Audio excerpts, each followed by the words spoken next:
ጥራይ ኩረብ ጎኔ ኣይትፋረየኒ ኣጠቢቐ ይፍውጥ ክንትዋጥአኒ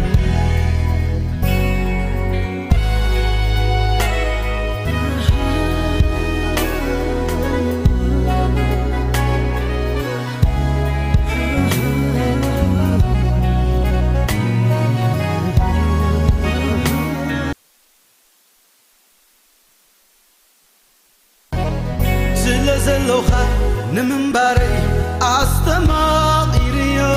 هاليلويا زلوخا نمنباري أستماقيريو هاليلويا الله كبر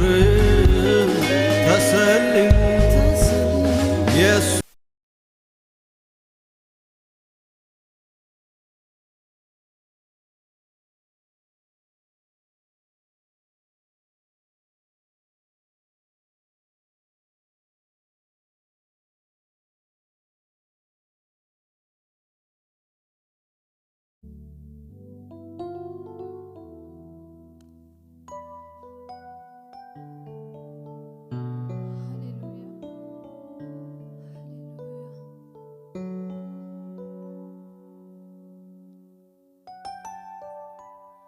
Jesus program na hanjamrina.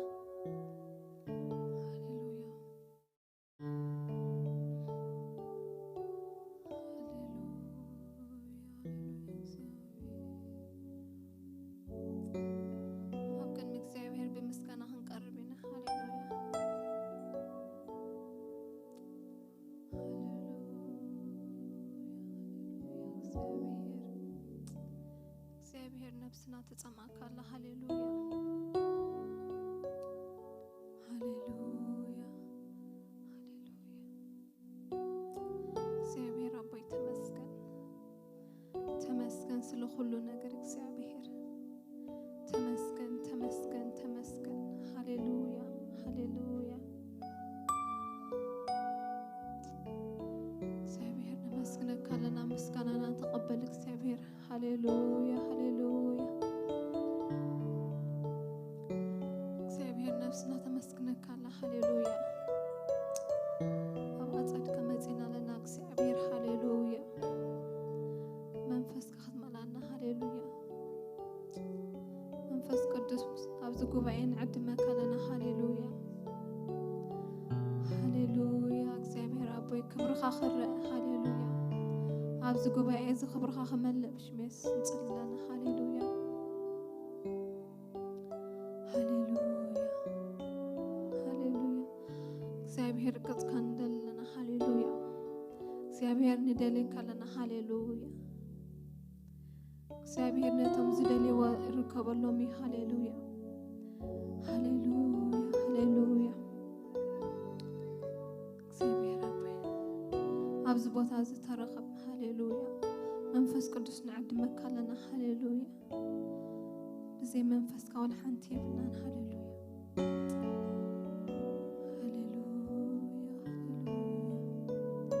ሃሌሉያ ካብ መንፈስ ካወፂና ንኸደ ቦታ የብልናን እግዚአብሔር ሃሌሉያ ሃሌሉያ እግዚአብሔር ተመስገን እግዚአብሔር አታልዑል እግዚአብሔር እግዚአብሔር ዓብዩ ስምካ ሃሌሉያ ሃሌሉያ እግዚአብሔር ተመስገን ሎማውን እግዚአብሔር ክነመስግነካ መጽና ለና ሃሌሉያ ትዘመስግነንስ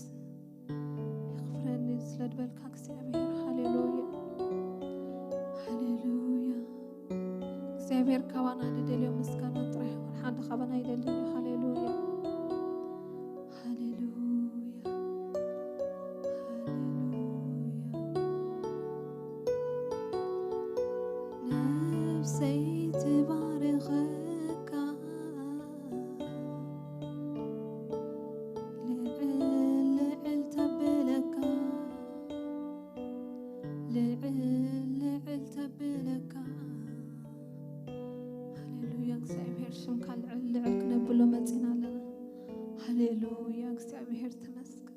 ይባረክ ሃሌሉያ ሃሌሉያ ቃል እግዚአብሔር ከነበበ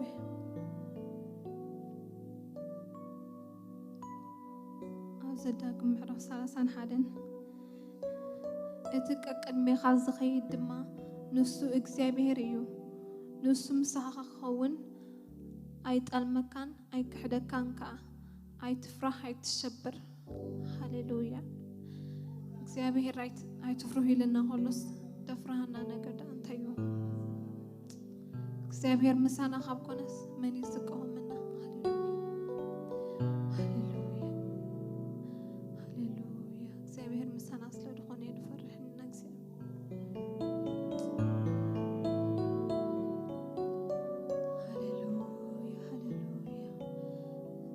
بسم كان بارك لنا እግዚአብሔር نتعب بسم كان قدس مصينا لنا እግዚአብሔር هاليلويا هاليلويا كبر كل خبر مسكنا نسخاو صدق እግዚአብሔር هاليلويا كل سكان دم تصطبل هاليلويا እግዚአብሔር ተዛረበና هاليلويا እግዚአብሔር ተዛረበና هاليلويا هاليلويا እግዚአብሔር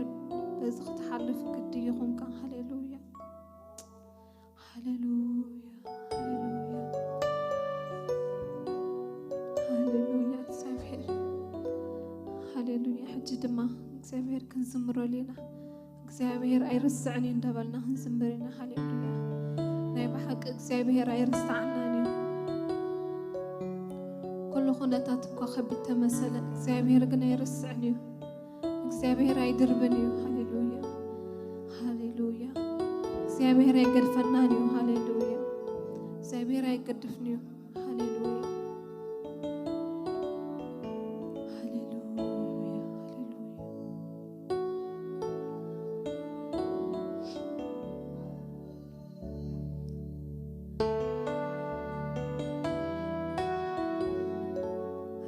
እግዚአብሔር አይረሳም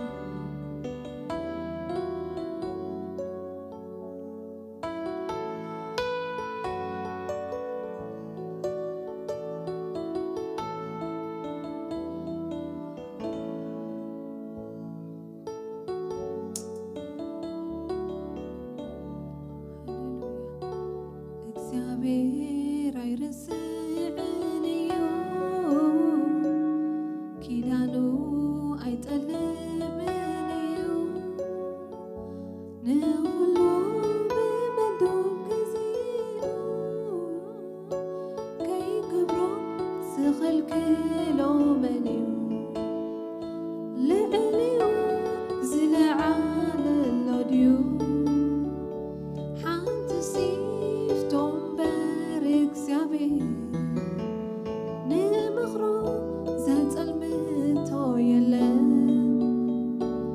እግዚአብሔር አይረሳኝዮ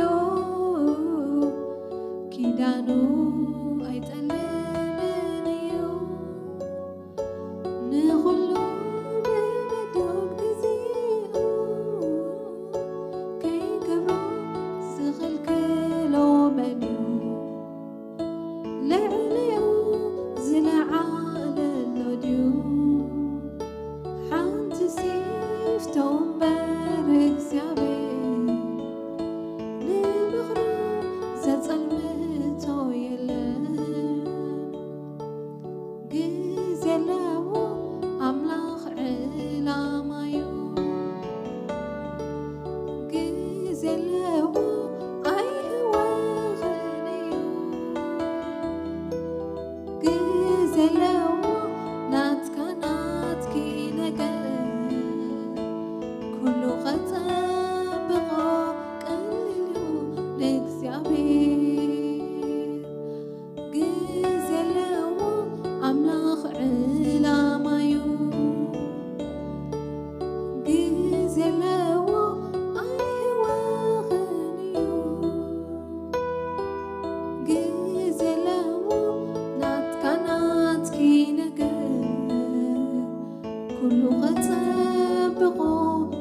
እግዚአብሔር አይረሳኝዮ ኪዳኑ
حياة ويقص عند بلنا نزمر لنا نكسبير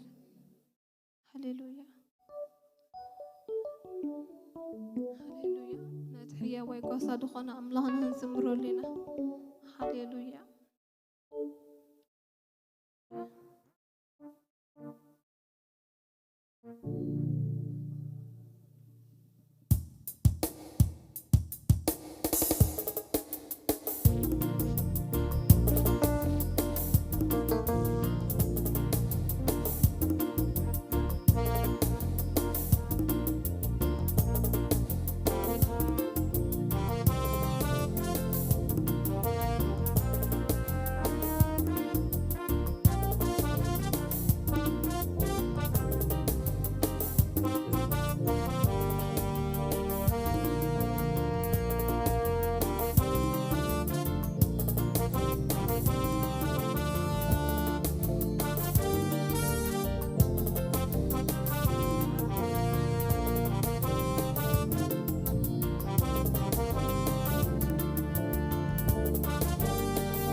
ምርጫዮ ኢየሱስ ክጓስየካ ከም ኢየሱስ ዝበለ ይርከብን ድብኻ ዘውድቕካ ኣብ ትሕቲ ጽላና የኽናፉ ውሑስ መጸጊዒ ረኺበ እነብር ኣለኹ ከም ዋልታ ብጸግኡ ተኸቢበ ሕያዋይ ጓሳ ኢየሱስ ሕያዋይ ጓሳ ሕያዋይ ጓሳ ኢየሱስ ሕያዋይ ጓሳ ሕያዋይ አቦ ኢየሱስ ሕያዋይ አቦ ሕያዋይ አቦ ኢየሱስ ሕያዋይ አቦ ለውሃቱ ካብ ሕይወት ዝበልጽ ኩል ግዜ ዝርሕርሕ ንዝተበጀዎ ህዝቢ ብምሕረት ዝመርሕ ከም እግዚአብሔር የለን ከም እግዚአብሔር የለን ከም ጎይታ ኢየሱስ የለን ከም ጎይታ ኢየሱስ የለን ከም እግዚአብሔር የለን ከም እግዚአብሔር የለን ሕያዋይ ጓሳ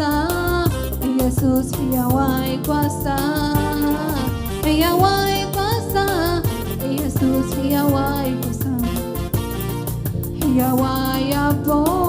ኢየሱስ ሕያዋይ አቦ ሕያዋይ አቦ ኢየሱስ ሕያዋይ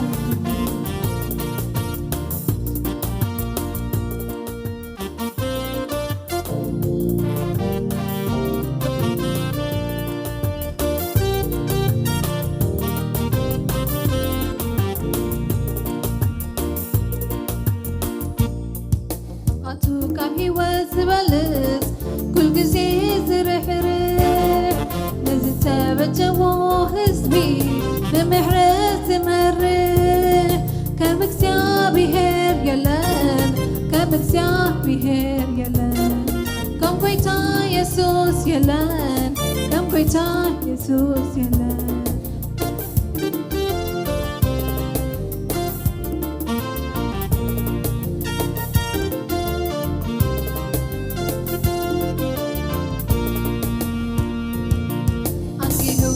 يتبني قبل معشقي وعلني وسنة عزي ومدحو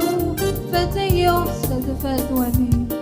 كي تبكسو صلاتي يبلو ماي تتنكفو لي بأيت مطيفتنيو يبسل فتوي حياواي قاسا يسوس حياواي قاسا حياواي قاسا ኢየሱስ ሕያዋይ ሕያዋይ አቦ ኢየሱስ ሕያዋይ አቦ ሕያዋይ አቦ ኢየሱስ ሕያዋይ አቦ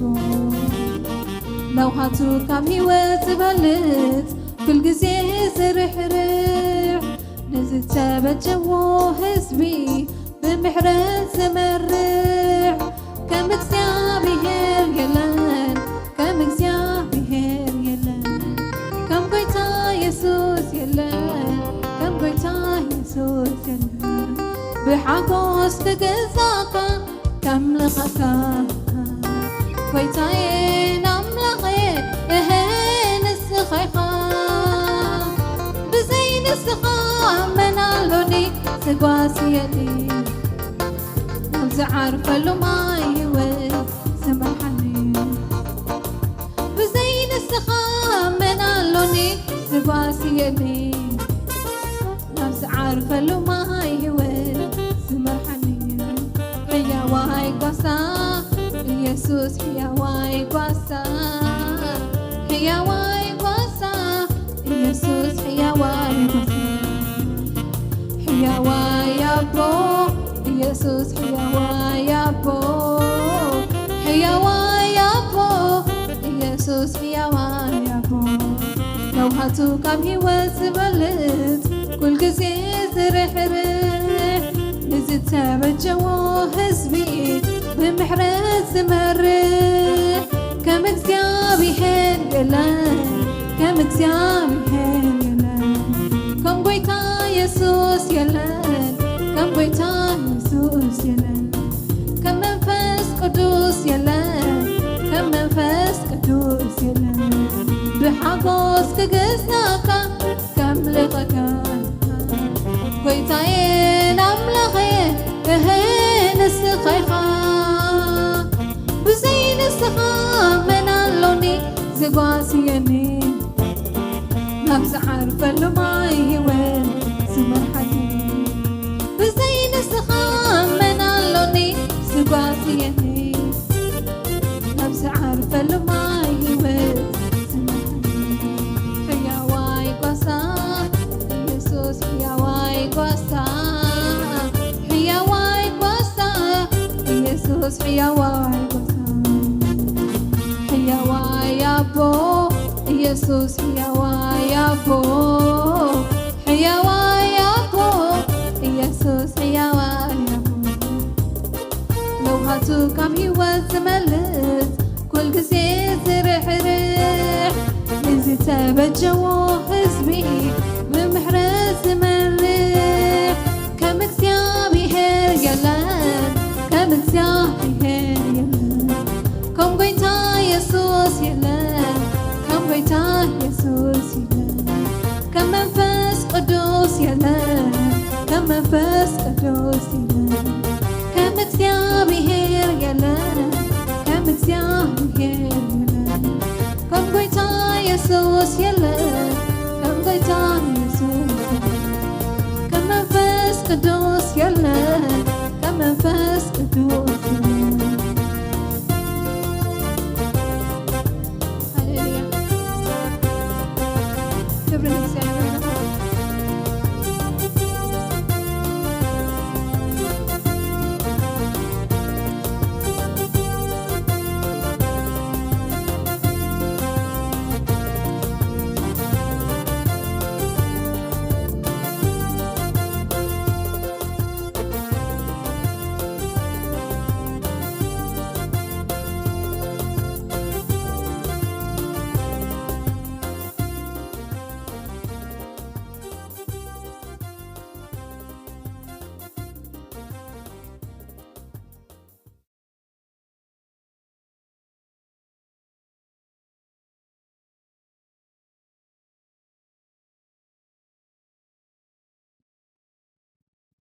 እግዚአብሔር ይመስገን።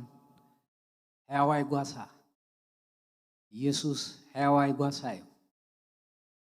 ኢየሱስ ክርስቶስ ትማልን ሎምን ንዘለዓለም ሕያው እዩ። ሕያዋይ ጓሳ ጉስነቱ ዘለዓለማዊ እዩ። ጉስነቱ መወዳእታ የብሉን። ኣብ ጸልማት ይጓሲ፣ ኣብ ብርሃን ይጓሲ፣ ኣብ ሙሉእ ኩነታት ይጓሲ፣ ኣብ ዝጎደለ ኩነታት ይጓሲ ሕያዋይ ጓሳ እዩ። ኢየሱስ ክርስቶስ ትማልን ሎምን ንዘለዓለም ሕያው እዩ። ጎይታ እንደገና ዕድል ስለ ዝሃበና ሎም ምሸት እግዚአብሔር ይመስገን። እዚ ግዜ እዚ ንመንፈስ ቅዱስን ክርስቶስ ኢየሱስን ኣሕሊፍና ክንህቦ ኢና ክንጽሊ ኢና። ኢየሱስ ነመስግነካ ኣለና። ኣብ ሰማይን ኣብ ምድርን ዝመስለካ የለን። ሕያዋይ ጓሳ ኢኻ። ጉስነትካ ዘለዓለማዊ እዩ። ጉስነትካ መወዳእታ የብሉን። ጉስነትካ ፍጻሜ የብሉን። ካብ ዘለዓለም ንዘለዓለም ክብሪ ንህበካ ኣለና። ተሪፉ ዘሎ ግዜ ኩሉ ኣሕሊፍና ንህበካ ኣለና። መንፈስ ቅዱስ ኣብ ማእኸልና ብምልኣት ይመላለስ። ተዛራባይ ጸጋ ዝሰምዕ ድማ ምስትውዓል ትህብ መንፈስ ቅዱስ ንስኻ ኢኻ እሞ ኩሉ ንዓኻ ሓሊፍና ንህብ ኣለና። ተሪፉ ዘሎ ምሸት ተረከቡ ብኢየሱስ ክርስቶስ ስም ኣሜን። እግዚአብሔር ይመስገን። እንደገና እግዚአብሔር ዕድል ሂቡና ተራኺብና ኣለና። እቲ ዝበለጸ ዕድል ድማ እንታይ እዩ? ብክርስቶስ ስለ ዝኣመና ኣብቲ ዘይሓልፍ መንግስቲ ኣብቲ ዘይልወጥ መንግስቲ ንዘለዓለም ኣብኡ ክንነብር ኢና። እግዚአብሔር ይመስገን። ክብርና ኣምላኽ ይኹን። ሎም ምሸት ካብ መጽሓፍ ቅዱስ ክፍሊ ክንካፈል ኢና። ኣብታ ዝሓለፈት ካብ ያዕቆብ መልእኽቲ ብዛዕባ ጸሎት ሓደ ክፍልታት ርኢና ኢና። ካብኡ ብዝቐጸለ ድማ ካብ ቀዳማይ ሳሙኤል ምዕራፍ 7 ዘሎ ክፍሊ كرينا أما صحاف قدوس وشتي كري خلنا صلوت تي عابي نجاري بتعمى عاب نجاري سبات أمنتي مس أملاخ ذراخ بولو مجديو كاب زفترت كساب رأي مجمرات ترينا أمنتي أب قدم أملاخ بتصلوت بأملخون بوداسن كحلفينا نري إذا ما أب قدم أملاخ قبول زخونة مسواتيو أب حدش كدان أولوس كريو خلنا أولوس أب استفلالي بوتاتات أم عرف حدا كاب قصر 15 تجمرو زلو إفيسوم ملختي نأمنتي كماي كمز تصلي لهم نجناب إفيسون 6 كماي جيروم منفسها وغواغو خمزلوهم دغاغيمو ينغروميو ጳውሎስ ዝጽሊ ሰብ ጥራይ ኣይነበረን ጸልዩ ለይ ድማይሉ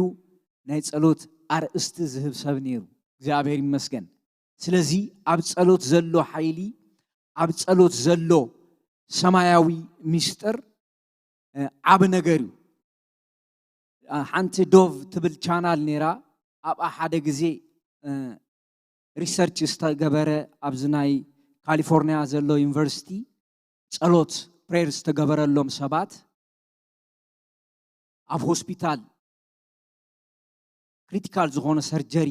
ክገብሩ ዝመጹ ሰባት ኣመንቲ መጽኦም ዝጸለዩሎም ከመይ ሰክሰስፉል ከም ዝኾኑ እቶም ዶክተር ይዛረቡ ነይሮም እጂሳቶም ጸሎት ከመይ ሓያል ነገር ከም ዝኾነ ስፒሪቹዋል ኢንቲሜሲ ኣለዎ ግን ኮንክሉዥን ከቀምጡሉ ይካሉ زمالت انتاي مالتيو ات كونكلوجن ግን እንታዩ አምላክ አለው ማለት ይናአና አምላክስ ጸሎት ይሰምዑ ሰምዑ ድማ ይመልስዩ እግዚአብሔር ይመስገን ስለዚህ አብዙ ሆነ ኩነታት ጸሎት አድላዩ ማለት እዩ ሰብ ሆስፒታል ከይድ ከሎ ጸልዩ ከይድ አለው ሰርጀሪ ከገብር ተቆይኑ ጸልዩ ከይድ አለው እግዚአብሔር ሁሉ ነገር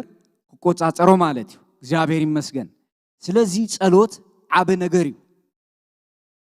ኣብ ቅድመ አምላክ ቅቡልነት ዘለዎ እዩ ግን ከመይ ክንጽሊ ኣለና ኣብ ቀዳማይ ሳሙኤል ክሪና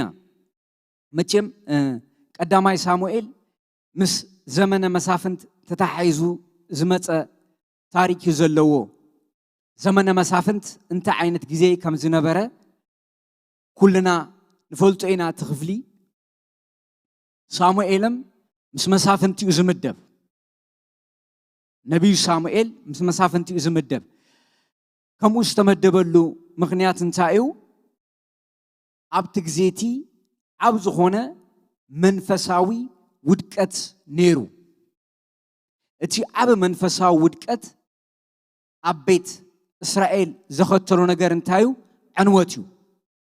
ኣብ ዘበነ መሳፍንት ዘሎ መጽሐፍት ክሪኦ ከለና ብጣዕሚ ዘስካዕክሕ ተግባራት ዝተፈጽመሉ ክፍሊ እዩ ሰብ ወይ ኣማኒ ከምኡ ክገብር ይኽእል ድዩ ንኣምላኽ ዝፈልጥ ሰብ ኢልና ንሓተሉ ክፍሊ እዩ ግን እንታይ እዩ ነቲ ንእግዚአብሔር ኣምላኽ ቦታ ስለ ዘይሃብዎ ስፍራ ስለ ዘይሃብዎ ዝኾነ ነገር እዩ ስለዚህ ሳሙኤል ምስ መጸግን ዝገበሮ ነገር ሓደ ነገር አለሞ ካብ ተኽፍልቲ ክሪና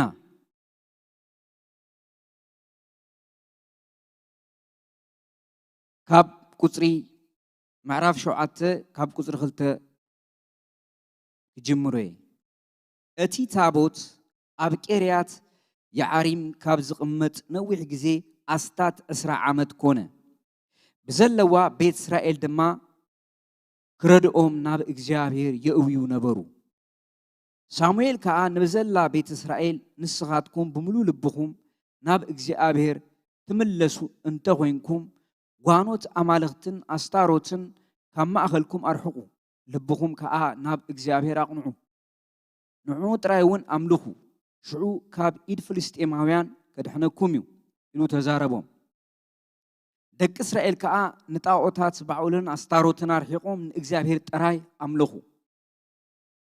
ሳሙኤል ድማ ንኩሎም ደቂ እስራኤል ኣብ ምጽባህ ኣከቦም ንእግዚአብሔር ከዓ ምእንታኻትኩም ክልምኑኤ በሎም ሽዑ ኣብ ምጽባህ ተኣከቡ ማይ ቀዲሖም ድማ ኣብ ቅድሚ እግዚአብሔር ከም መስዋዕቲ ኣፍሰስዎ በታ መዓልቲ እቲ ኣውን ጾሙ ኣብኡ ከዓ ንእግዚአብሔር በዲልናዮ ኢና ኢሎም ተናዘዙ ሳሙኤል ድማ ንደቂ እስራኤል ኣብ ምጽባህ መራሒኦም ኮነ ፍልስጤማውያን ከዓ ደቂ እስራኤል ኣብ ምጽባህ ከም ዝተኣከቡ ምስ ሰምዑ እቶም ሽማምንቲ ፍልስጤማውያን ደቂ እስራኤል ክወግእዎም ደየቡ ደቂ እስራኤል እዚ ምስ ሰምዑ ድማ ንፍልስጤማውያን ፈርሕዎም ደቂ እስራኤል ከዓ ንሳሙኤል ካብ ኢድ ፍልስጤማውያን ከድሕነናስ ምእንታና ናብ እግዚአብሔር ኣምላኽ ምህለላ ኣይትሕደግ በልዎ ሳሙኤል ድማ ሓደ ዝጠቡዕ ዕየት ወሲዱ ሙሉእ ዝሓርር መስዋዕት ገይሩ ንእግዚአብሔር ኣዕረገሉ ሳሙኤል ከዓ ምእንቲ እስራኤል ናብ እግዚአብሔር ተማህለለ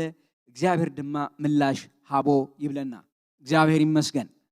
ኣብዚ ክፍሊ እዚ ንሪኦ ነገር እንታይ እዩ እስራኤላውያን 20 ዓመት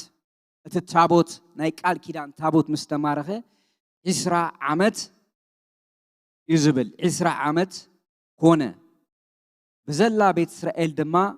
ክረድኦም ናብ እግዚአብሔር የእውዩ ነበሩ እቲ ታቦት ምስ ተማረኸ እቲ ታቦት ምስ ከደ ን20 ዓመት ዝኣክል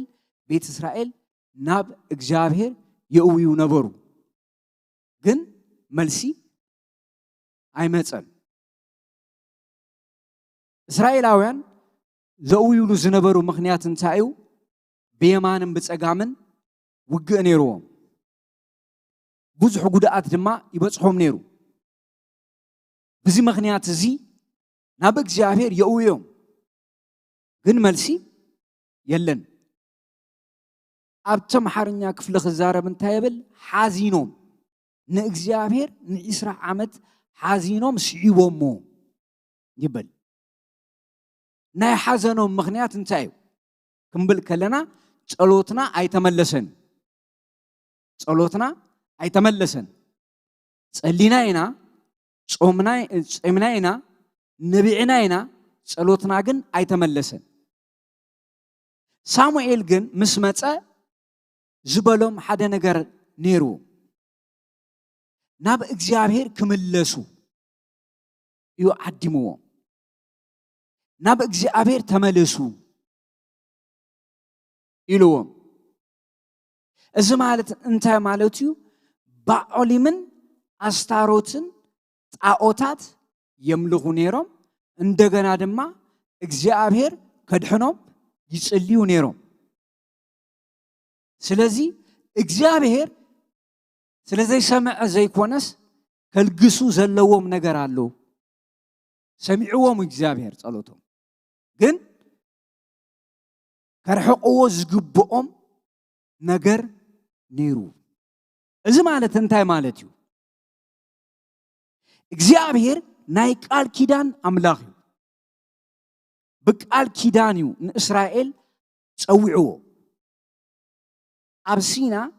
ብቃል ኪዳን እሱ ኣምላኽ ክኾኖም እሳቶም ድማ ህዝቢ ክኾንዎ እዚ ኣብ ማእኸሎም ዘሎ ኪዳን እዩ ስለዚ ናይ ኣምላኽ ሓለዋ ኣብቲ ኪዳን ዝተሰረተ እዩ ናይ ኣምላኽ በረኸት ኣብቲ ኪዳን ዝተሰረተ እዩ ናይ ጸሎቶም መልሲ ኣብቲ ኪዳን ዝተሰረተ እዩ ስለዚ እስራኤላውያን ናበይ ክምለሱ ነይርዎም ናብ እግዚአብሔር ናብ እግዚአብሔር ተዘይተመሊሶም ጸሎቶም ኣይምለስን ንምንታይ እግዚአብሔር ብመትከል ዝመርሕ ዝምልኽ ኣምላኽ እዩ ብፕሪንሲፕል ዝመርሕ ዝምልኽ ኣምላኽ እዩ ዝተቐመጠ ፕሪንሲፕል ሂብዎም እዩ እሳቶም ግን ካብዚ ሓቂኦም ርሒቆም ስለዚህ እግዚአብሔር ናብቲ ሓቂ ተመለሱ ናብቲ ሓቂ ንዑ እዚና እግዚአብሔር ሕቶ ዝነበረ ሳሙኤል መጺኡ ባኦሊምን አስታሮትን አርሕቁ ንፍጹም ልብኹም ናብ እግዚአብሔር ተመለሱ ንእግዚአብሔር ድማ አምልኽዎ ናይ አምልኾ ኪዳን እዩ እግዚአብሔር ዝሃቦም መጽሐፍ ቅዱስ ኣብ ዝተፈላለየ ክፍልታት ክንርኢ ከለና እግዚአብሔር ዝጸውዖም ከምልኽዎ እዩ አምልኾተ እግዚአብሔር ከቅርቡ እስራኤል ግን ልቡ ጠዊው ንኻልኦት አማልኽቲ መስዋዕት ይስውእ ነይሩ ስለዚ ሞገሱ ዝኾነ እግዚአብሔር ሓላዊኡ ዝኾነ እግዚአብሔር በይኑ አምላኽ ስለ ዝኾነ አጽቂጡስ ከም ዘይሰርሕ ማለት ስለዚ ሳሙኤል ሒዙሎም ዝመጸ መልሲ ካብ ልብኹም ናብ እግዚአብሔር ተመለሱ ናይ ሓደ ነገራት መፍትሒ ካብ ልብና ናብ እግዚአብሔር ተተመሊስና ጥራይ መፍትሒው እሱ እስራኤላውያን ንዒስራ ዓመት ብዘሕዝን ኩነታት ሓሊፎም እቲ መፍትሒ ግን ኣብ ኢዶም ነይሩ ከምቲ ቃሉ ዝተዛረቦም ናብቲ ቃል ኪዳን ምስ ተመለሱ እግዚአብሔር መልሲ ሂቦም እግዚአብሔር መልሲ ዘለዎ አምላኽ እዩ ስለዚ እግዚአብሔር አምላኽ ጸሎት ይሰምዕ እዩ ጸሎት ድማ ሰሚዑ ዝመልስ አምላኽ እዩ ብሙሉ ልብኹም ናብ እግዚአብሔር ተመለሱ እንተ ኮይንኩም ጓኖት አማልኽትን አስታሮትን ካብ ማእኸልኩም አርሕቁ ልብኹም ከዓ ናብ እግዚአብሔር አቅንዑ ንዑ ጥራይ እውን አምልኹ ሽዑ ካብ ኢድ ፍልስጤማውያን ከድሕነኩም እዩ ኢሉ ተዛረቦም እግዚአብሔር ምድሓን ዝህበኩም ብፍጹም ልብኹም ናብ እግዚአብሔር ተተመሊስኩም እንደገና ንዑ ጥራይ ተምሊኩሞ ካብ ኢድ ፍልስጤማውያን ከድሕነኩም እዩ ተዘይ ኮይኑ ኣድሕነኩምን እዩት ጎን ክሪኦ ከለና ንምንታይ ተይልና እግዚአብሔር ናይ ቃል ኪዳን አምላኽ እዩ እግዚአብሔር ኪዳን ወሃባይ እስራኤል ድማ ኪዳን ተቀባላይ እቲ ኪዳን ወሃባይ አምላኽ ኩሉ ሻዕ አቦቱኡሎ ጸገም ዝፍጠር ካብቲ ኪዳን ተቀባል እዩ ስለዚ ናብቲ ኪዳን ወሃባይ አምላኽ ተመለሱ ኢሉ ናብቲ ኪዳን ወሃባይ አምላኽ ምስ ተመለሱ እግዚአብሔር መልሲ ሂቦ ሰብ ካብ አምላኽ ክርሕቅ ከሎ እንታይ ዝኸውን ፈራህ ዝኸውን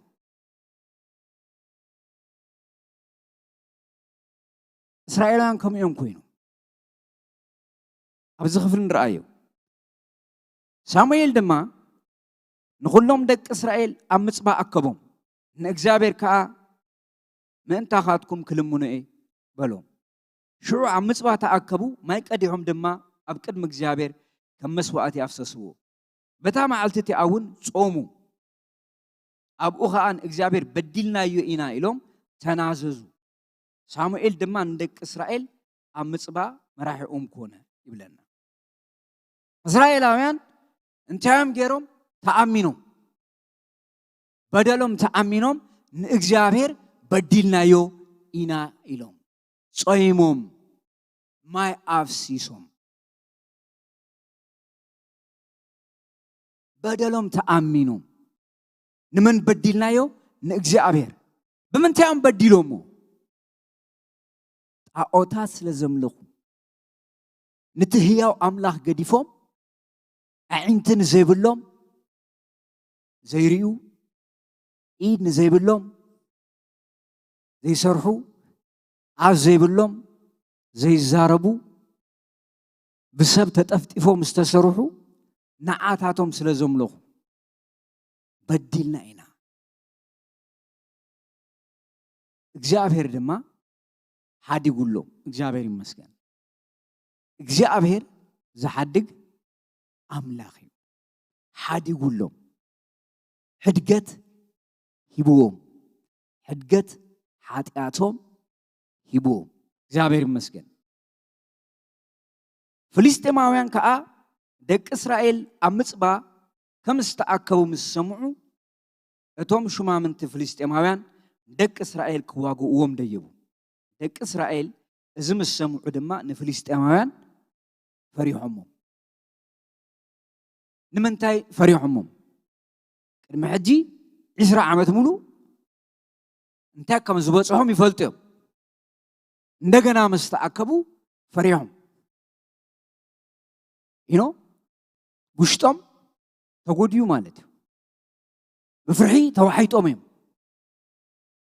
ሎሚ ግን ከም ትማሊ ኣይኮነን እግዚአብሔር ኣሎ ምስ እግዚአብሔር ተሰማሚዖም ምስ እግዚአብሔር መገዶም ማዓራርዮም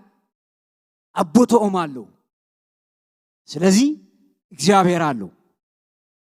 እግዚአብሔር ስለ ዘሎ ድማ እግዚአብሔር ስርሑ ክገብር እዩ እግዚአብሔር ይመስገን ስለዚ ደቂ እስራኤል ከዓ ንሳሙኤል ካብ ኢድ ፍልስጤማውያን ከድሕነና ምእንታና ናብ እግዚአብሔር ኣምላኽና ምህለላ ኣይትሕደግ በልዎ ሳሙኤል ድማ ሓደ ዝጠቡዕ ዕየት ወሲዱ ሙሉ ዝሓርር መስዋዕት ገይሩ ንእግዚአብሔር ያዕረገሉ ሳሙኤል ከዓ ምእንቲ እስራኤል ናብ እግዚአብሔር ተማህለለ እግዚአብሔር ድማ ምላሽ ሃቦም ሰለስተ ነገር ይኾይኑ እስራኤላውያን በደሎም ተኣሚኖም በኣሎምን ኣስታሮትን ኣርሒቆም ጸይሞም ማይ ኣፍሲሶም እንደገና ፍልስጤማውያን መጽኦም ፈሪሖም ሳሙኤል ናብ እግዚአብሔር ጸልዩ እየተምጽኡ ኣሕሪሩ እግዚአብሔር ድማ ጸሎቱ ሰሚዕዎ እግዚአብሔር ይመስገን እግዚአብሔር አምላኽ ንዘለዓለም ዝተባረኸ ይሁን እግዚአብሔር ሰሚዕዎ እግዚአብሔር ተሰሚዑ መልስሎ እግዚአብሔር ስለሰምዐ በትቁኑዕ መገዲ ስለዝመጹ እግዚአብሔር መልስለዎ በትቁኑዕ መገዲ መጽኦም ሕጂ እግዚአብሔር መልስ ሒዙ መጽኡ እግዚአብሔር ይመስገን እግዚአብሔር ዝሰምዕ ዝምልስ ኣምላኽ እዩ ንመን ንቶም ናብ እግዚአብሔር ዝምለሱ ሳሙኤል እቲ ዝሓርር መስዋዕቲ ክዕርግ ከሎ ፍልስጤማውያን እስራኤል ክወግኡ ቀረቡ እግዚአብሔር ግና በታ መዓልቲ እቲኣ ኣብ ልዕሊ ፍልስጤማውያን ብርቱዕ ነጎድጓድ ኣሸበሮም እሞ ብደቂ እስራኤል ተሰዓሩ እቶም ሰብ እስራኤል ድማ ካብ ምጽባ ወፂኦም ንፍልስጤማውያን እግሪ እግሮም ሰዓብዎም ክሳብ ትሕቲ ቤት ካራ ከዓ ቀተልዎም ሽዑ ሳሙኤል ሓደ እምኒ ወሲዱ ኣብ መንጎ ምጽባን ሼንን ኣንበሮ እግዚአብሔር ክሳብ ኣብዚ ረዲኡና ኢሉ እምኒ ረድኤት ሰመዮ ፍልስጤማውያን ተሰዓሩ መሊሶም ከዓ ንዶብ እስራኤል ኣይወረርዎን ፍልስጤማውያን እንታይ በሉ ተሰዓሩ መሊሶም ንዶብ እስራኤል ኣይወረርዎን እግዚአብሔር ኣሸቢርዎም ተሳዒሮም ኣብ ሼናን ኣብ ምጽባን ወሲዱ እምኒ ተኺሉ እግዚአብሔር ረዲኡና ኣቤኔዘር ኢሉ ተኺልዎ ካብኡ ንኔው ኣይተመለሱ እቲ መንፈሳዊ ሓቂ እቲ መንፈሳዊ ምስጢር እንታይ እዩ ተይልና ኣብ ኪዳን ኣምላኽ ጸኒዕኻ ምንባር እዩ ካብ ኪዳን ኣምላኽ ዘበለ ድማ ናብ ኪዳን ኣምላኽ ክምለስ ኣለዎ ኣብ መጽሓፍ ቅዱስ ውሽጢ ክልተ ዓበይቲ ኪዳናት ኣለዉ እቲ ሓደ ኪዳን እግዚአብሔር ንቤት እስራኤል ብሙሴ ገይሩ ዝሃቦ እዩ እቲ ሓደ ድማ ኣብ ሓድሽ ኪዳን ብጎይታና ብኢየሱስ ክርስቶስ ንኣመንቲ ዝተዋሃበ ኪዳን እዩ እዚ ኪዳን እቲ ሓቀኛ ኣምላኽን ናይ ዘለዓለም ህይወት ዝኾነ ጎይታ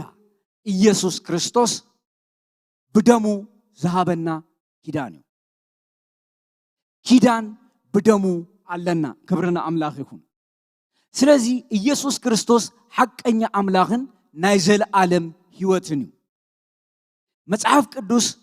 ክነግረና ከሎ ጎይታ ኢየሱስ ክርስቶስ ትንሣኤን ህይወትን ኣነኤ ኢሉ ነጊሩና ኣሎ እቲ ትንሣኤን ህይወትን ዝኾነ ጎይታ ሙሉእ ንሙሉእ ልብና ክቆጻጸሮ ክንፈቅድ ኣለና ኣብ ዝመበል 21 ክፍለ ዘመን ኣእማን ደርዲሩ ዘምልኽ ሰብ ኣይርከብን እዩ ካብ ኣመንቲ ግን ሰብ ኣብ ልቡ ዝተፈላለየ ጣዖታት ኣለዎ ዝተቐመጠ ጣዖታት ኣለዎ ናይ ገንዘብ ፍቕሪ ጣዖት እዩ ዓብ ጣዖት እዩ ሰልፍ ፕራይድ ዓብ ጣዖት እዩ ካብ ልብና ክወፅእ ኣለዎ ጸሎትና ክስማዕ ኣብ ልብና ዘሎ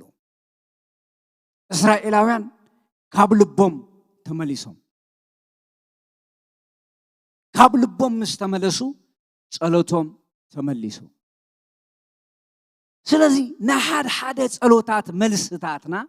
ንምንታይ ደንጊው ኢልና ክንሓትት ኣለና እግዚአብሔር ስለዘይሰምዐ ኣይኮነን ነብስና ክንፍትሽ ግን ኣለና ውሽጥና ክንምርምሮ ክንክእል ኣለና ኣብ ልብና እንታይ እዩ ዘሎ እንታይ ኣብ ልብና ዝተቐመጠ መጽሓፍ ቅዱስ ብዛዕባ ልቢ ደጋጊሙ ዝዛረብ ንእግዚአብሔር ኣምላክካ ብፍጹም ልቢ ብፍጹም ሓሳብ ኣምልኮ ንዑ ጥራይ ኣፍቅሮ ብሙሉእ ልቢ ብፍርቂ ይኮነን ብሙሉእ ልቢ ሓድሽ ኪዳን ናይ ልቢ እዩ መጽሓፍ ቅዱስ ክነግረና ከሎ ናይ ክርስቶስ ልቢ ኣለኩም ኢና ተባሂልና እዚ ናይ ክርስቶስ ልቢ ድማ ንኣምላኽ ዘፍቅር እቲ ንኣምላኽ ዝኾነ ነገር ቅድሚያ ዝህብ እዩ ስለዚ እቲ ሓይሊ ዘለዎ ጸሎት መልሲ ዘለዎ ጸሎት ተደሊና ውሽጥና ክንፍትሾ ኣለና ውሽጥና ክንምርምሮ ኣለና ማለት እዩ ካብቲ ንደልዮ ንላዕሊ ንኣምላኽ ክንደልዮ ኣለና ካብቲ የድልየና እዩ ኢልና ንደልዮ ንላዕሊ መጀመርያ ዘድልየና ኣምላኽ እዩ ኣብ ህይወትና ቦታ ክሕዝ ኣለዎ ኣብ ልብና ቦታ ክሕዝ ኣለዎ ኣምላኽ ኣብ ህይወትና ቦታ ተሒዙ ኣብ ናብራና ቦታ ተሒዙ ናይ ጸሎት መልሲ ቀረባ እዩ ቦታ ግን ክሕዝ ኣለዎ ቦታ ግን ክቆጻጸር ኣለዎ ሓዘን ካብ ልብና ክወፅእ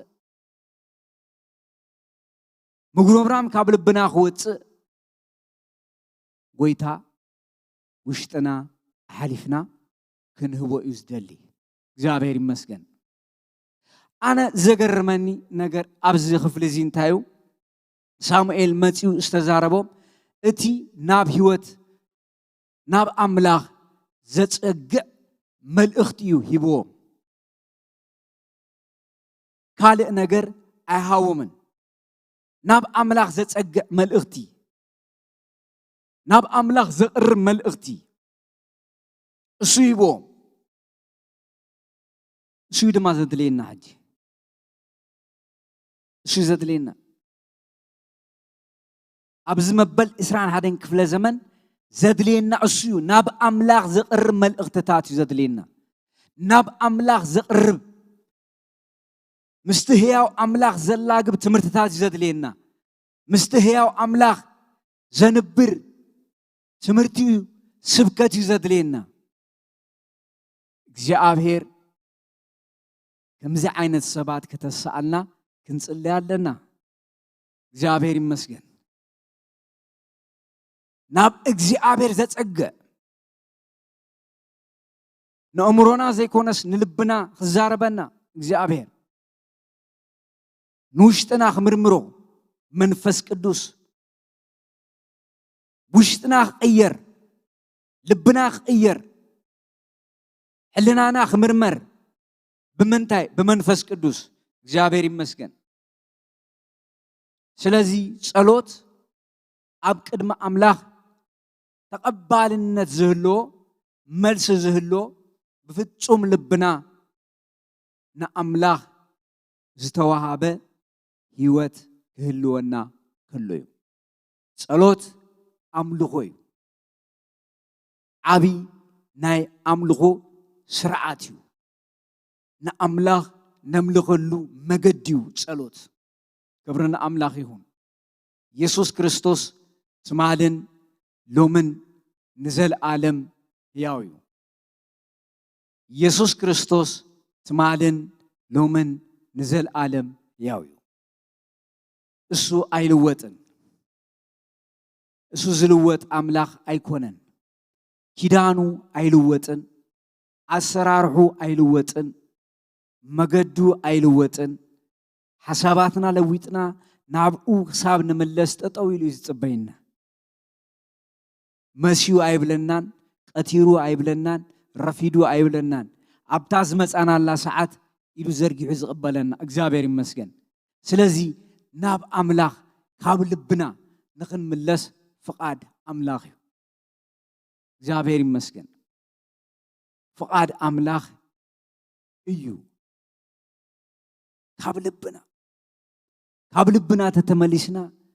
حقوسيو كاب لبنا تتملسنا سلاميو كاب لبنا تتملسنا رفتيو كاب لبنا تتملسنا زفسس هيوت يزهلونا እግዚአብሔር ይመስገን كبرنا أملاخ يخون سلازي بزعبا هيوت بزعبا مس أملاخ زلنا حبرت كن مرمر هيوتنا كن فتش فقاد أملاخ فقاد أملاخ سلازخونة هيوتنا خريو هيوتنا خنفتشو هيوتنا خنمرمرو علنا مالتو እግዚአብሔር ይመስገን حد ጊዜ እንታይ አይዝኸውን ልማድ ይኸውን በቃ እንጽልይ ንትስ እንጠጠውልና ክንፍትሽ ይግባአና እዩ ሽዑ እግዚአብሔር ድማ በብርሃኑ ገይሩ እዚኣ ክብለና ይኽእል እዩ እግዚአብሔር ይመስገን ክብርና አምላኽ ይሁን ኢየሱስ ክርስቶስ ተማልን ሎምን ንዘለዓለም ሕያው እዩ ኢየሱስ ክርስቶስ ተማልን ሎምን ንዘለዓለም ሕያው እዩ ስለዚህ ጸሎትና ከውን ዘለዎ ነፍስና ክንፍትሽ ነፍስና ክንምርምር ውሽጥና ክርኢ ናብ ውሽጥና ክርኢ ፍቃድ አምላኽ እዩ ናብ ህይወትና ክርኢ ፍቃድ አምላኽ እዩ እግዚአብሔር ይመስገን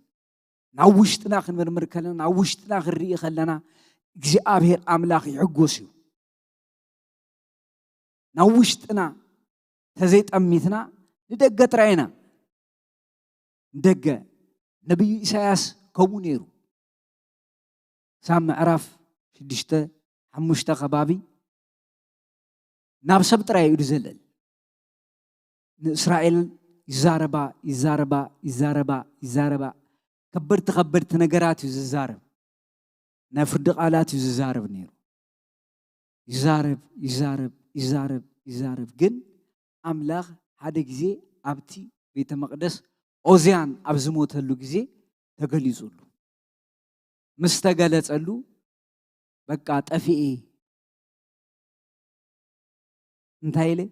ጠፊኤ ነቲ ህያውን ቅዱስ ዝኾነ ኣምላኽ ሪአዮ እሞ ከናፍረይ ዝረኸሰ ኣብቶም ከናፍሮም ዝረኸሱ ማእኸለየ ዝነብር ነይረ ወይለይ እግዚአብሔር ድማ ንዓፉ ቀዲስዎ ማለት ንዓፉ ቀዲሱ መን እዩ ዝኸደለይ ንመን እዩ ዝልእኹ ምስ በለ ኣነ ኣለኹ ንዓይ ለኣኸኒ ኢሉ ዘገርም ትንቢታት ተዛሪቡ ብዛዕባ ክርስቶስ ብዛዕባ ጎይታና ኢየሱስ ክርስቶስ ዝተዛረቡ ትንቢታት ዘገርም ትንቢት ተዛሪቡ ናይ ምሕረት ወንጌል ይሰቢኹ ናይ ጸጋ ዘበን ዝመስል ነይሩ ኣብ እግዚአብሔር ክንቀርብ ከለና ጥራይና ነብስና ክንርኢ ንኽእል እሱ ብርሃን እዩ ኢሳያስ ጽድቁ ዝዕቅነሉ ዝነበረ መገዲ ብተኸባቢ እዩ ጽድቅና ዝዕቀን ብኸባቢና ኣይኮነን በኣምላኽ ናብ ኣምላኽ ቅንዕ ምስ በለ ግን ወይለይ ተቐሊዑ እግዚአብሔር ይመስገን ስለዚ ጽድቂ ብመን እዩ ዝዕቀን እቲ ጻድቕን ቅዱስን ሕያውን ዘለዓለማውን ዝኾነ ኣምላኽ ንዑ ምስ ረኣየ ወይለይ ጠፋእኹ ለካ ኣነ እውን ጠፊኤ ኣነ እውን ዝጠፋእኹ እየ ጽድቅና በኣምላኽ እዩ ዝዕቀን ብኸባቢና ኣይኮነን ነወዳድሮ ጉዳይ ኣይኮነን እቲ ጻድቕን ፍጹምን ዘለዓለማውን ዝኾነ ኣምላኽ ናብኡ ውሽጥና እንዳረኣና ናብኡ ክንጥምት ከለና እቲ ኣብ ዓይንና ዘሎ በሰር ምውፃእ ንጅምር ኣብ ውሽጥና ዘሎ በሰር ምውፃእ ንጅምር ኣብ ካልኦት ኢድና ከምዚ ኣይንገብርን እግዚአብሔር ይመስገን ስለዚ እግዚአብሔር መስትያትና እዩ ማለት እዩ ናብኡ ተጠሚትና ንስሓ ዘብቅእ ነገር ኣለዎ ክብርና ኣምላኽ ይኹን ሰብ ከቢድ ፍጥረት እዩ ዝቆፅሮ ነገር ኣለዎ ዓመታት ይቆፅር ብርቱዑ ይቆፅር ዘለዎ ይቆፅር ኣብ ቅድሚ ኣምላኽ ቀርብ ከሎ ግን ንዑ ኩሉ ደርቢ እዩ ዝትስእ እግዚአብሔር ይሓግዘና እስራኤላውያን ከምዚኦም ኮይኖም ኣብ ቅድሚ ኣምላኽ ቀሪቦም ነብሶም ጠሚቶማ ንእግዚአብሔር በዲልና ኢና ኢሎም ተናሲሖም እግዚአብሔር ተቀቢሎም እምባቆም በተናቱ ኣረኣያ ነብዩ እምባቆም ኣነ እኮ አክቲቪስት እየ ዝብሎ ነብዩ እምባቆም ተስኢሉ ንእስራኤል ይሟገተሉ ነይሩ ነቲ ጻድቕ ህዝብስ ኃጢአተኛ ክውሕጦ ከመይ ጌርካ ትርኢ ባቢሎናውያን መጺኦም ነዚ ጻድቕ ህዝቢ ክውሕጥዎ ክደልዩ ከለዉ ኣይፋሉን እዚስ ኣይግበርን እዩ ናሽናሊስት እዩ ንእስራኤላውያን ቀኒዩ እዩ እግዚአብሔር ዝዛረቦ ካሊኡ እሱ ግን ሰምዖ ምስ እግዚአብሔር ክትዕ ጀሚሩ ማለት እዩ ተኻቲዑ ክትዕ ምስ ጀመረ እግዚአብሔር ግን ሓደ ነገር ኢልዎ ኣብ ምዕራፍ 2 እቲ እስኻ ጻድቕ ትብሎ ህዝቢ ኢልዎ ኣብ ውሽጡ ልቡ ብኩርዓት ተመሊኡ እዩ እግዚአብሔር ዝሪኦን ሰብ ዝሪኦን ዝተፈላለዩ ጻድቕ ኢልዎ በእምነት ብህይወት ይነብር ጻድቕ በእምነት ብህይወት ዝነብር እስኻ እቲ ጻድቕ ትብሎ ህዝቢ ግን ልቡ ኩርዓተኛ እዩ ራይድ ኣለዎ ኢሉ መሊሱሉ እንደገና ክሳብ ዝምልሰለይ ክጽበዮ ኢሉ ድማ ጠጠው ኢሉ ኣብ ምዕራፍ 3 ድማ መጽኡ እግዚአብሔር ኣብ መወዳእታ ምስ ኣምላኽ ተሰማሚዑ ኮፍ ኢሉ ማለት እግዚአብሔር ዝሪኦ ሰብ ዘይሪኦ ኣገልጋሊ ዘይሪኦ ብዙሕ ነገር ኣሎ እግዚአብሔር ግን ንኹሉ ይሪኦ እዩ ልብን ኩላሊትን ዝፍትን ኣምላኽ እዩ እግዚአብሔር ልብን ኩላሊትን ፈቲኑ ዝሪኦ ኣምላኽ እዩ ስለዚ እግዚአብሔር ንኹሉ ዝፈልጥ ኣምላኽ እዩ ንሕና ዘጽደቕናዮ እግዚአብሔር ክኾንኖ ይኽእል እዩ እግዚአብሔር ዘጽደቆ ንሕና ክንኩንኖ ንኽእል ኢና ዕንባቆም ከምኡ ኮይኑ ዕንባቆም ስለዚ እስራኤላውያን ካብ ልቦም ናብ እግዚአብሔር ተመሊሶም ካብ ልብና ናብ እግዚአብሔር ተተመሊስና በረኸቱ ንዓና እዩ ካብ ልብና ተተመሊስና እቲ በረኸት መጀመርያ ንመን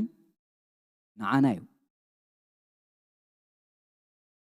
እቲ ዝለዓለ በረኸት ናብ ኣምላኽ ካብ ልብና ተተመሊስና እግዚአብሔር ልብና እዩ ዝደልዩ እግዚአብሔር ውሽጥና እዩ ዝደልዩ እግዚአብሔር እቲ ናይ ውሽጢ ነገርና እዩ ክቕበሎ ዝደሊ ንእግዚአብሔር ኣምልኽዎ እግዚአብሔር ድማ መልሲ ሃቦም እግዚአብሔር ይመስገን ናይ 20 ዓመት መልሲ ይብዎም ኣብ መዓልትታት እግዚአብሔር ክመጽእ ከሎ ከምዚ እዩ እግዚአብሔር ክመጽእ ከሎ መልሲ ኣለዎ እግዚአብሔር ይመስገን ናብ እግዚአብሔር ክምለስ ከለና እግዚአብሔር እንታይ ኣለዎ መልሲ ኣለዎ ንኤርምያስ ከምኡ ኢልዎ ኤርምያስ ኣብ ምዕራፍ 15 ሰጉሮም ረመ ተተመሊስካ ክመልሰካ ካብቲ ኽቡር እቲ ሕሱር ተፈሊኻዮ ኣይትሰዓረን ኢኻ ንቕድሚት ክትከይድ ኢኻ ኢሉ ነቲ ኽቡርን ነቲ ሕሱርን ክንፈሊ እግዚአብሔር ይደልዩ እግዚአብሔር ክቡር ዝበሎ ክቡር እዩ እግዚአብሔር ሕሱር ዝበሎ ሕሱር እዩ ስለዚ እስራኤላውያን እግዚአብሔር ሕሱር ዝበሎ ደርብዮሞ ነቲ ክቡር እግዚአብሔር ድማ እንደገና ናብ ህይወቶም ኣእትዮሞ እግዚአብሔር ይመስገን እቲ ክቡር እግዚአብሔር ድማ ኣብ ህይወቶም ምስ ከበረ ካብ ሕስረት ተገላጊሉ ካብ ውርደት ተገላጊሎም ካብ ሞት ተገላጊሎም ካብ ጥፍኣት ተገላጊሎም ካብ ኣንንው ናባታቶም ኣይመጹን ስለዚ ጸሎት ቅድሚ ምጽላይና ነፍስና ንፈትሽ ውሽጥና ንፈትሽ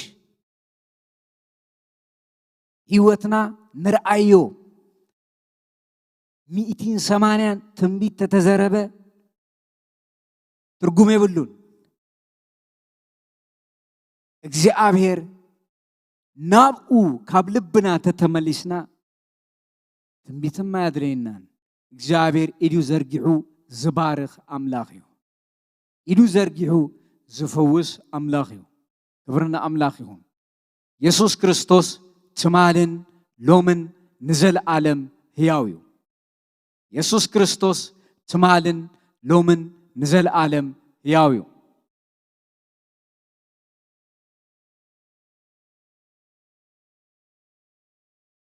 بخلا زمن ساموئيل دما مقطعت እግዚአብሔር ኣብ ልዕሊ ፍልስጤማውያን ከቢድ ነበረ እተን ፍልስጤማውያን ካብ ደቂ እስራኤል ወሲዶም ዝነበሩ ከተማታት ድማ ካብ ኤቃሮን ክሳብ ጋት ናብ ደቂ እስራኤል ተመለሳ ንዶብን ከዓ ደቂ እስራኤል ካብ ኢድ ፍልስጤማውያን ኣድሓንዎም ኣብ መንጎ እስራኤልን ኣብ መንጎ ኣሞራውያን ድማ እርቂ ነበረ ኣሞራውያን እንዳገፍሐ ኸይዱ ማለት እዩ ሰብ ምስ ኣምላኽ ክዕረቕ ከሎ ናብ ልቡ ክምለስ ከሎ እንታይ ተመሊሱ ተወሲድዎም ዝነበረ ነገር ከማን ተመሊሱሎም ምርኮ ተመሊሱ እንደገና ምስ ኣሞራውያን ዕርቂ ኮይኑ ውዝሪኦም ዘሎ እንታይ ኮይኑ ማለት እዩ ሰላም ሰፊንዎም እግዚአብሔር ይመስገን ሰላም ምስ ኣምላኽ ካብ ልብና ተተዓሪቕና ውሽጥና ሰላም ደገና ሰላም ከባቢና ሰላም ክብረና ኣምላኽ ይኹን ምስ ሰባት ኩሉ ብሰላም ንነብር እዚዩ እቲ ዓቢ መንፈሳዊ ሚስጥር ምስ እግዚአብሔር ዝተዓረቐ ሰብ ሰላሙ ብዙሕ እዩ ዕጉብ እዩ 20 ዓመት ዘይነበሮምን ድሕሪ ናብ እግዚአብሔር ምምላሶም ግን እዚ ኩሉ ሰላም ፈሲሱሎም እግዚአብሔር ይመስገን ያህዌ ሻሎም እግዚአብሔር ሰላም እዩ ናይ ሰላም ኣምላኽ እዩ ኢየሱስ ክርስቶስ ትማሃለሎም ንዘለዓለም ሕያው እዩ ናይ ሰላም ኣምላኽ እዩ ኢየሱስ ክርስቶስ ሰላመይ ክህበኩም ሰላመይ ክገድፈልኩም ኣነ ዝህበኩም ሰላም ዓለም ከም ትህቦ ኣይኮነን ዝበለ ጎይታ ካብ ዘለዓለም ንዘለዓለም ዝተባረኸ ይኹን ሃሌሉያ ሰላም ሰኣነ ሰብ ተሃልዩ ምስ ኣምላኽ ይተዓረቕ ምስ ኣምላኽ ተተዓሪቑ ውሽጡ ሰላም ከባቢኡ ሰላም ነገሩ ሁሉ ብሰላም እዩ ዝምላእ እግዚአብሔር ይመስገን ሁከት ካብ ኣምላኽ ኣይኮነን ዕግርግር ካብ ኣምላኽ ኣይኮነን መንፈስ ቅዱስ ናይ ሰላም ኣምላኽ እዩ ሰላም ዝህብ ኣምላኽ እዩ ብሰላም ዝመልእ ኣምላኽ እዩ ከባቢና ሰላም ይገብሮ ልብና ሰላም ይገብሮ ህይወትና ሰላም ይገብሮ መንፈስና ሓጎስ ይምላእ እግዚአብሔር ይመስገን ናይ እግዚአብሔር መንግስቲ በረኸታስዩ ናይ እግዚአብሔር መንግስቲ ጽድቅን ሰላምን በንፈስ ቅዱስ ትኸውን እምበር ብብልዕን ብመስተን ኣይኮነትን እቲ ሰላም ኣብ ህይወትና ይግለጽ እቲ ዕረፍቲ ኣብ ህይወትና ይግለጽ ክብርና ኣምላኽ ይኹን ኢየሱስ ክርስቶስ ትማልን ሎምን ንዘለዓለም ሕያው እዩ ስለዚ ናብ ኣምላኽ ካብ ልብና ተተመሊስና ካብ ውሽጥና ተተመሊስና እግዚአብሔር ሰላም ክህበና ሕጂ እውን ድልው እዩ ኣማኒ እቲ ዓቢ እግዚአብሔር ዝሃቦ መኽሰብ ሰላም እዩ ሃሌሉያ ሰላም ዘደንቕ ሰላም ዘደንቕ ዕረፍቲ ዘደንቕ ሓጎስ ኩነታት ዘይቅይሮ ሃሌሉያ ኩነታት ዘይገላብጦ ኩነታት ዘይፈራርሶ እዚ ናይ እግዚአብሔር ሰላም እዩ ያህዌ ሻሎም ናይ እግዚአብሔር ሰላም ኣብ ልብና ክመልእ ናይ እግዚአብሔር ሰላም ኣብ ህይወትና ክመልእ ሙሉእ ልብና ሙሉእ ሓሳብና ሙሉእ መንፈስና ናብ እግዚአብሔር ክንምለስ ፍቃድ ኣምላኽ እዩ ሃሌሉያ ሰላም ሰኣነ ሰብ ተሃልዩ ኣማን ኮይኑ ናብ እግዚአብሔር ካብ ልቡ ክምለስ ኣለዎ ምርግጋእ ሰኣነ ኣማን ተሃልዩ ካብ ልቡ ናብ እግዚአብሔር ክምለስ ኣለዎ ሰላም ኣብ እግዚአብሔር እዩ ያህዌ ሻሎም ያህዌ ሻሎም ሰላም ካብኡ እዩ ሃሌሉያ እግዚአብሔር እቲ ናይ ሰላም ንጉስ እቲ ናይ ሰላም መስፍን ዝኾነ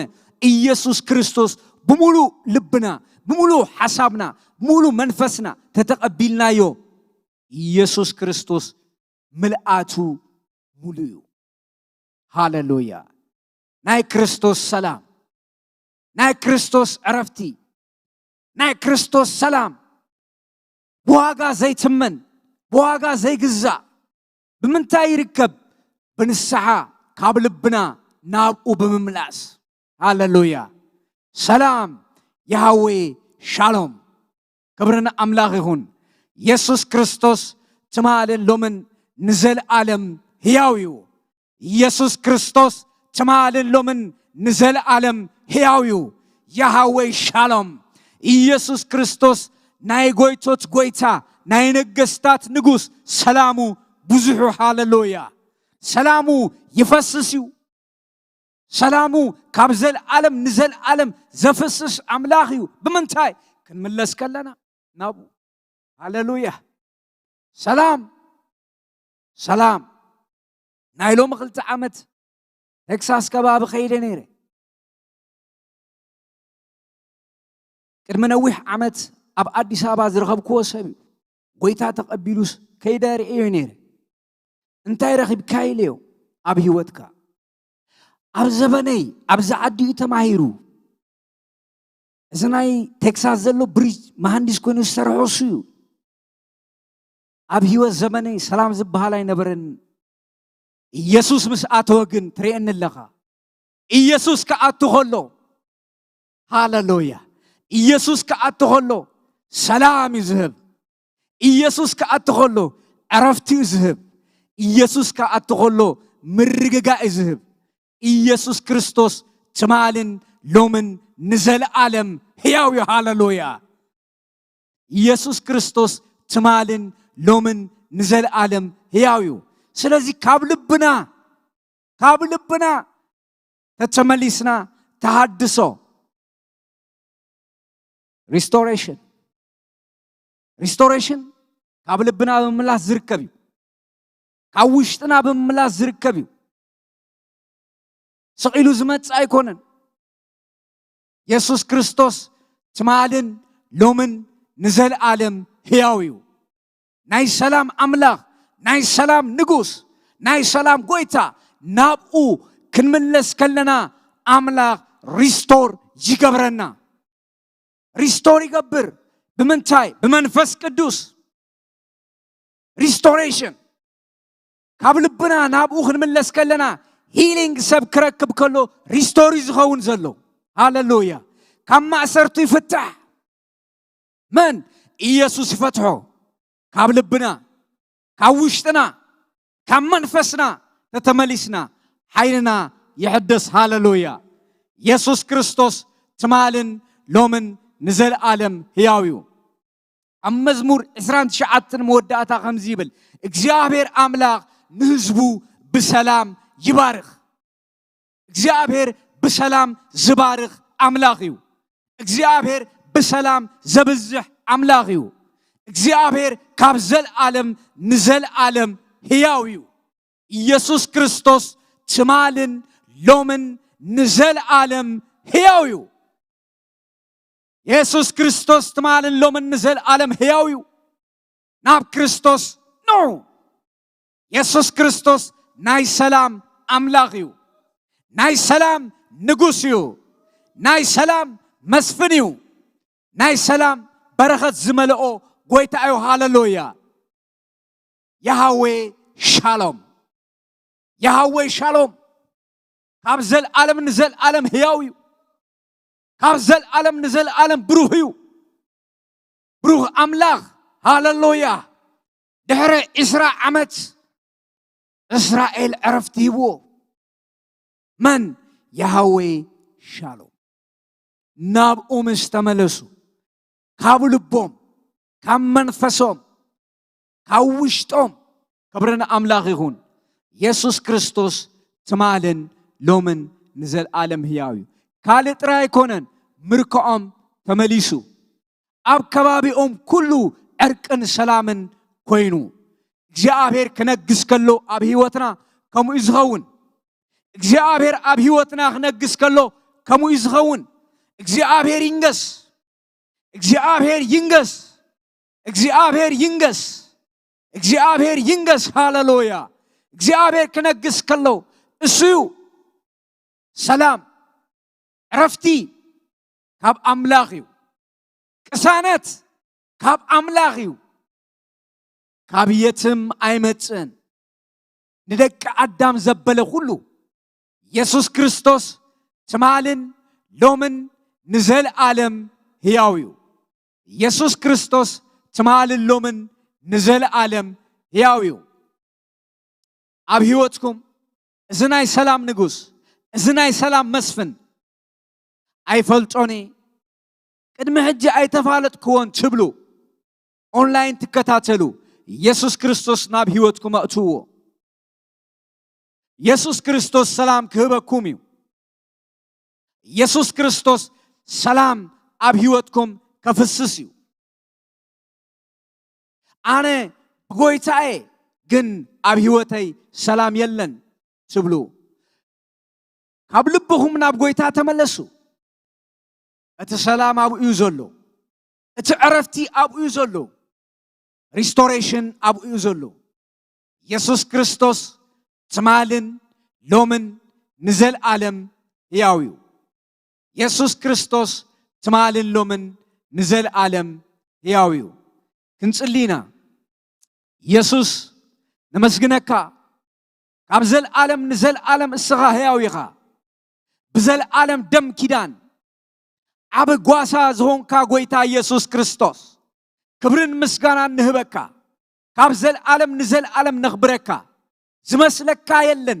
زودا درك يلن السها ناي سلام مسفنيغا يسوس حق انيا املاخن نايزل عالم هيوت زهون كاغويتا كبرن مسغانا نهبكا لنا سلام كا بزح سلازخونه عرفتها بزح سلازخونه فوسها بزح سلازخونه برختكا بزح سلازخونه غسنتكا بزح سلازخونه كريستوس يسوس نخبرك لنا كبر تمسكن كابزل عالم نزل عالم كبر سلامهم زتفأ سلامهم بمنفس قدوس يملس أوغوي تا يسوس كريستوس سلامهم بمنفس قدوس يملا حاغوسهم بمنفس قدوس يملا لبهم بتعغواس يملا يسوس كريستوس اسغا هياويغا اسغا لعول املاخيغا اسغا لعول فطاريغا كابزل عالم نزل عالم حقنيا املاخن نايزل عالم هيوت زهون كاغويتا كبر نبلك كالنا تمسكن نبلك كالنا كابزل عالم نزل عالم وداسه نهبك كالنا يسوع تمسكن كبر تودس كبر كلنا عخايغون املخونا عخايغون تريفو زلو غزي كلنا عخا نهبك كالنا كبر ابو كبر ودخا بيسوع كريستوس آمين